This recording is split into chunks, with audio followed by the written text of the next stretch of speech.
అయితే ఇప్పుడు ఫస్ట్ మనం మొదటగా తీసుకునేది అంటే మూలాధార చక్రం. హ్మ్. దాని తర్వాత ఈ అప్పర్ దాని భూమి అంటాం కింది పాటు. ఆడికెళ్ళైనాక స్వాదిష్టాన చక్రం అంటే ఇక్కడ ఉంటుంది మళ్ళా. అంటే మన బొడ్డు కింద. ఇదేంది అంటే కడుపు అనుకోండి. ఈ కడుపు దగ్గర ఉంటుంది. దీని కలర్ ఏమొస్తుంది అంటే ఆరెంజ్ కలర్ వస్తుంది.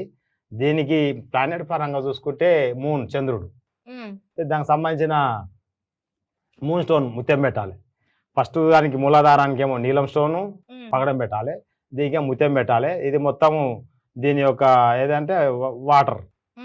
దీన్ని యాక్టివేట్ కావాలంటే మనం మంత్రోచ్చారణలు ఏం చేయాలంటే వమ్ అని పలకాలి 21 times. Morning hours early morning 6 to 7 ఆ టైంలో కూర్చొని ఈ మెడిటేషన్ చేసినప్పుడు దాంట్లో ఈ వమ్ అనేది ఉచ్చారణ చేయాలి. చేసినప్పుడు ఇది యాక్టివేట్ అవుతుంది ఈ స్వాదిష్టాన చక్రం. అయినప్పుడు దానికి సంబంధించిన రిలేటెడ్ ప్రాబ్లం తగ్గిపోతుంది. మన ఆరా బూస్టింగ్ అవుతుంది. అది ప్రతిరోజు చేయాలి.